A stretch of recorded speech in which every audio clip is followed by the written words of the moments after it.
On a réduit directement la question et l'approche face au chemsex des flics aux psychiatres.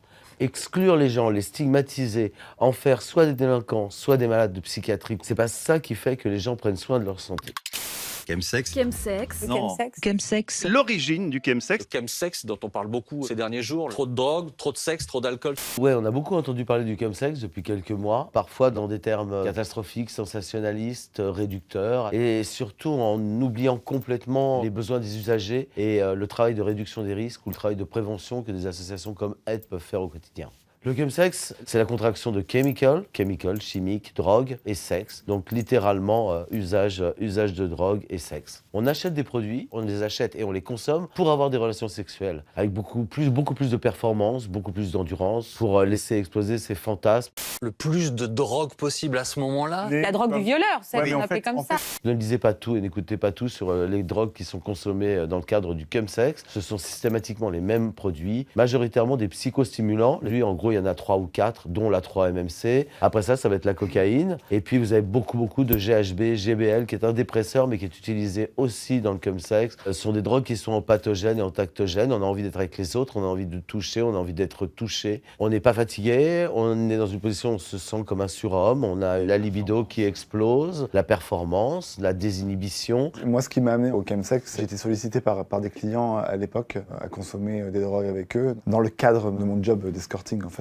Et puis peu à peu, ça a dérapé sur ma vie personnelle avec tout ce qui peut se passer derrière, en fait, un peu l'isolement social, familial, perdre des repères. On a entre 90 et 95% de chemsexeurs qui sont gays. Ça ne veut pas dire qu'il n'y a pas d'autres groupes, mais en tout cas, ils ne sont pas décrits aujourd'hui et on n'a pas une émergence, contrairement à ce que j'ai encore une fois pu entendre sur des plateaux télé, de la population générale et des jeunes hétérosexuels qui ont recours au chemsex. Quand on a été depuis tout petit infériorisé, discriminé, qu'on a été exposé à des violences homophobes, etc., d'un seul coup, c'est pas étonnant qu'on aille chercher des produits ou qu'on aille chercher des solutions pour essayer de se sentir puissant ou de se sentir plus fort. On peut aussi parler de l'hécatombe sida ou de 35 années de VIH qui a frappé majoritairement la communauté gay, qui doit représenter une part d'explication en tout cas dans ces comportements.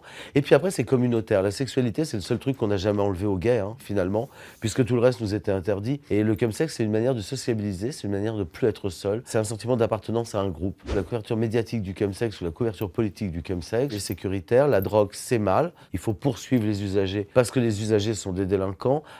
Attention, les usagers sont tous des cas psychiatriques. Un cocktail explosif d'alcool, de cocaïne et de molécules de synthèse qui occasionne un état maniaque proche de la démence. Et on est passé de la pénalisation à la psychiatrisation systématique. On a fait plein d'études là-dessus. C'est pas parce qu'on répète à des gens que la drogue c'est mal qu'ils vont pas se droguer. C'est pareil pour l'alcool. L'alcool, c'est mal, tout le monde boit. Donc bon, on voit bien les effets. En revanche, dire, attention, le chemsex, bien sûr que beaucoup d'usagers y vont parce que c'est du plaisir à la base. En revanche, ça comporte des risques. Oui, avec le chemsex, on a des gens qui se désocialisent, on a des gens qui perdent leur boulot, on a des gens qui finissent à l'hôpital, on a des gens qui font des intoxications par surdose et on a des décès. Il ne faut pas mentir aux gens. En revanche, aujourd'hui, nous, on intervient en réduction des risques. On ne fait pas de l'annulation du risque. On sait que certaines personnes consommeront, expérimenteront ces produits ou ces pratiques. Et dans ces cas-là, notre rôle à nous, c'est de les accompagner pour prendre le moins possible de risques. En consommant, j'avais toujours cette petite lumière à l'intérieur qui me disait « ce que tu fais, c'est pas bien, il faut que tu trouves une sortie, une issue à ça ». Et je voyais bien que personne ne se rendait compte de comment j'allais mal en fait. Ou alors maintenant, avec le recul, je me dirais peut-être qu'ils ne savaient peut-être pas comment s'y prendre en fait.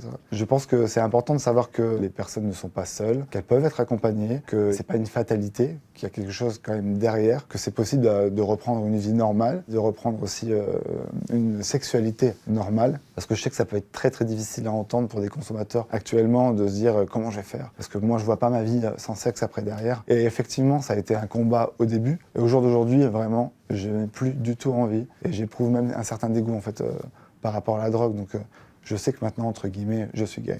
Voilà. Son témoignage dit beaucoup. On sait aujourd'hui que c'est toujours difficile dans certains milieux de pouvoir dire son orientation sexuelle, de parler de son orientation sexuelle librement. Et dire qu'on est un usager de drogue ou dire qu'on est en plus comme sexeur, c'est vraiment la double peine, c'est extrêmement compliqué. C'est ce qui amène beaucoup d'usagers dans la solitude, dans l'isolement, dans la consommation seule et dans l'incapacité à pouvoir arrêter.